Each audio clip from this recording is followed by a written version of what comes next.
Hola chicos y bienvenidos a un nuevo video de Yandere Simulator. Coño de la madre. Ok, primero que nada yo les debo una disculpa, literalmente tengo un mes que no subo video. Creo que tengo el mismo tiempo que no subo shorts, lo siento, o sea, no tengo excusa. La verdad, simplemente me ha pasado la vida me ha pasado.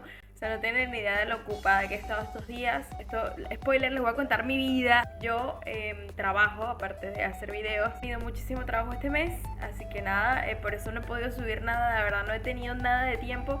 Pero hoy los voy a compensar con algo muy interesante. Ya saben que hace yo como un mes les pedí que por favor escribieran sus preguntas para que yo le hiciera a YandereDev. Bueno, yo se las mandé, obviamente escogí un par de preguntas, aparte también de esas preguntas, escogí otras que ya estaban en algunos de los videos.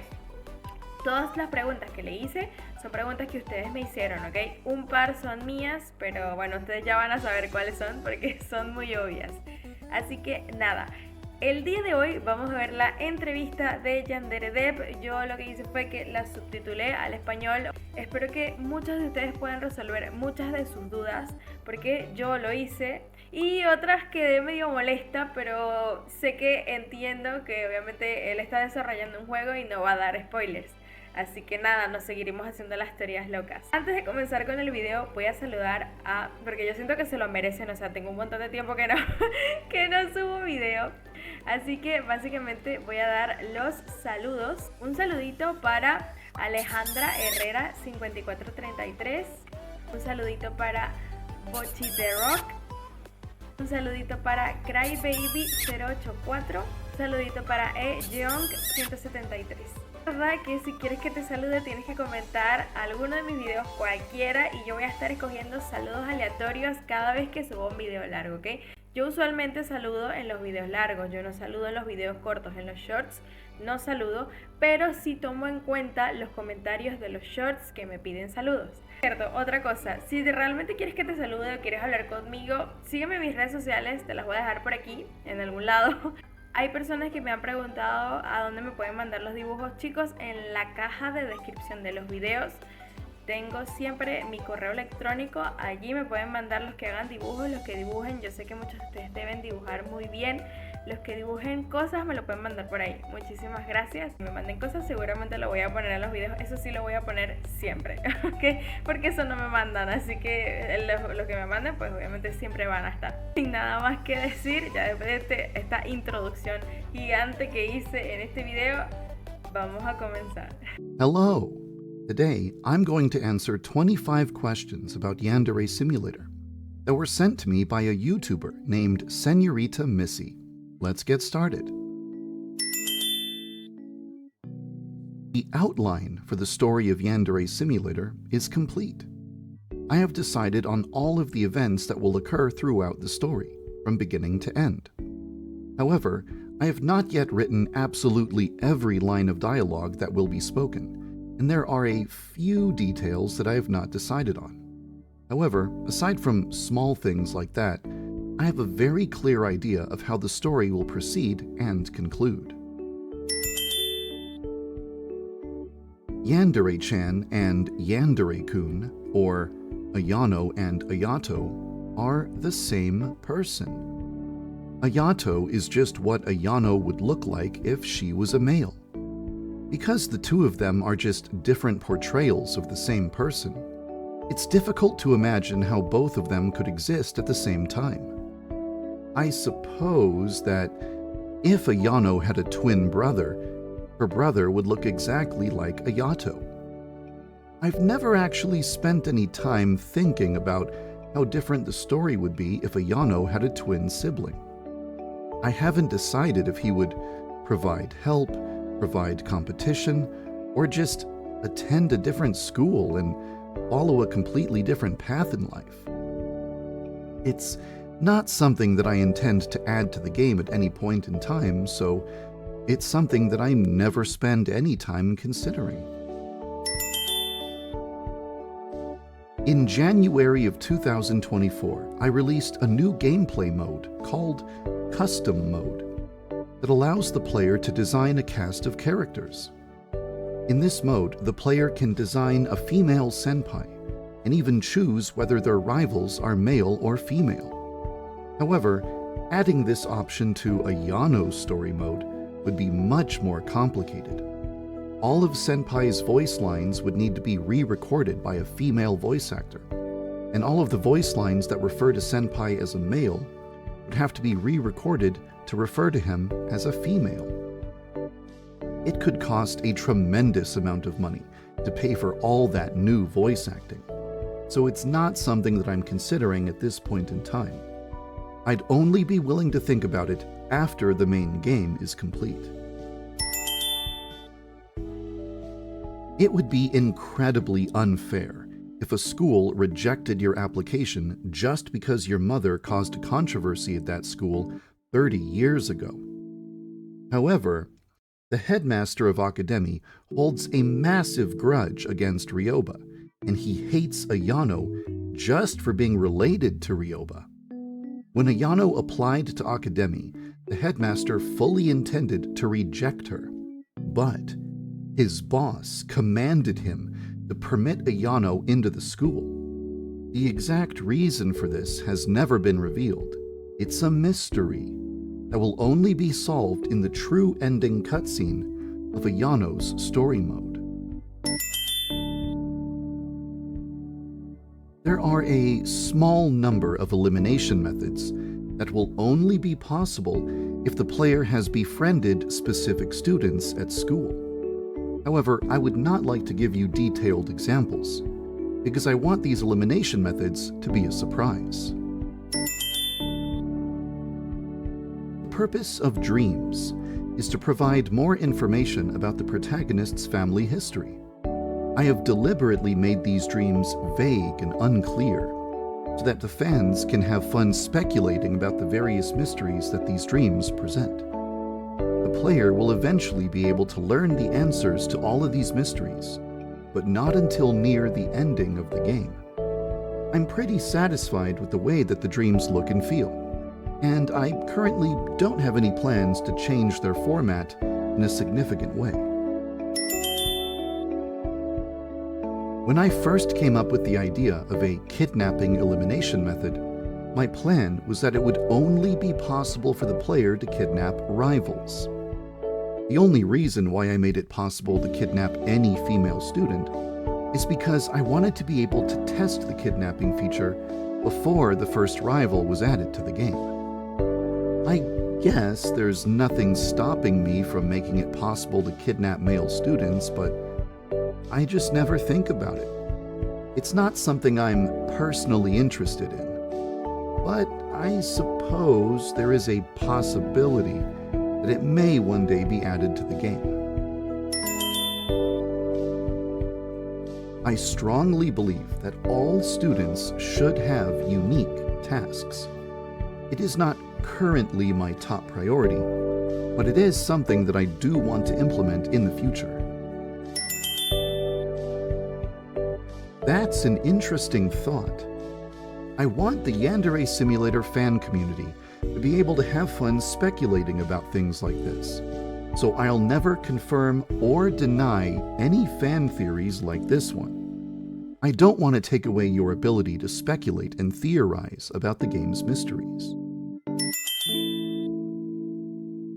Yandere Simulator features over 200 characters, and around 4 or 5 of them could be considered LGBT.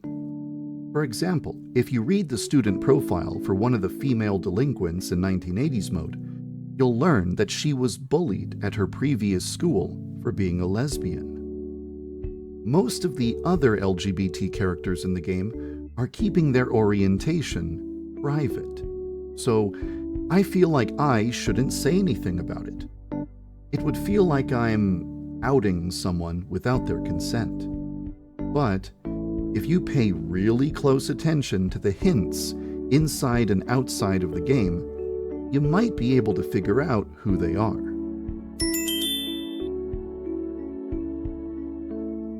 Kokona was given a story so that I could demonstrate certain elimination methods that are performed by participating in a narrative. Once the game received its first real rival, Osana, Kokona's story was no longer necessary, so it was removed from the game. However, Kokona's story will become relevant again in Kizana's week. I hope you look forward to it. Horuda is the only student in school who can be manipulated into committing murder without the involvement of kidnapping or mind-breaking. This makes her very unique. However, I don't plan to involve her in the canonical story of the game. I think of her as the living embodiment of a specific elimination method, rather than a character that should be weaved into the story. In an ideal world where I have infinite resources, it would be fun to let the player choose the gender of any character in the game. Female yandere or male yandere, male senpai or female senpai, female rivals or male rivals. However, any of that would require hundreds or thousands of new animations, models, voice lines, etc. It's not something I spend any time seriously considering, because of the ridiculous number of new assets that would be required to make it become a reality. To be honest, I just don't think it's going to happen. No, there won't be any secondary rivals, but sometimes a Rivals Week will feature a secondary character who is involved in that rival's story. But I don't want to say anything else, because I don't want to spoil the surprises I have in store for you. No, I don't have any plans to ever let the player kill anyone who is not present at Academy. The secret to unlocking the true ending of Ayano's story mode is to eliminate each of her rivals in a very specific way. You will be able to find hints and clues within the game that point you towards the true canon elimination for that rival. However, I'm not going to spoil it for you. You'll have to figure it out for yourself. If I ever feel dissatisfied with any of the rivals, I simply think of ways to make that Rivals Week more interesting and exciting. No rival is my least favorite, because if I don't like a rival, I can always just change them, make them more interesting. The Headmaster of Academy strongly believes that a human's personality traits are inherited from their parents. He suspects that Ayano's mother was a serial killer, so he assumes that Ayano also has the traits of a serial killer.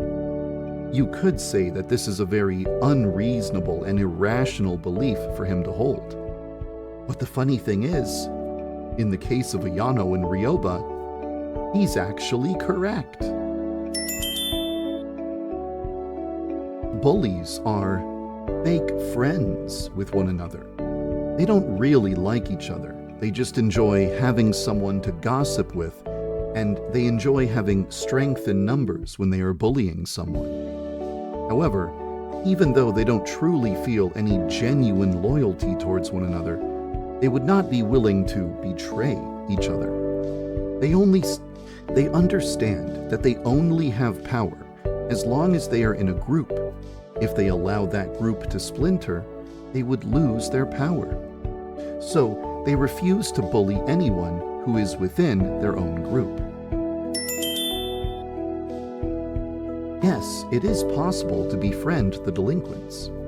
If you approach the delinquents and ask them for a task, they will ask you to do a favor for them. Complete this favor, and the delinquent becomes your friend. In fact, if you befriend all of them, you even gain the ability to join the delinquent gang. No, Hanako is not romantically interested in her big brother. She is psychologically dependent on him. She relies on him for emotional stability. She is incapable of living independently, and she cannot have a stable life without her big brother's presence. But no, she is not in love with him. The answer to this question is long, complicated, and involves spoilers. Instead of explaining everything in thorough detail, I would like to ask you to simply wait and see. There is a type of question that always has the same answer.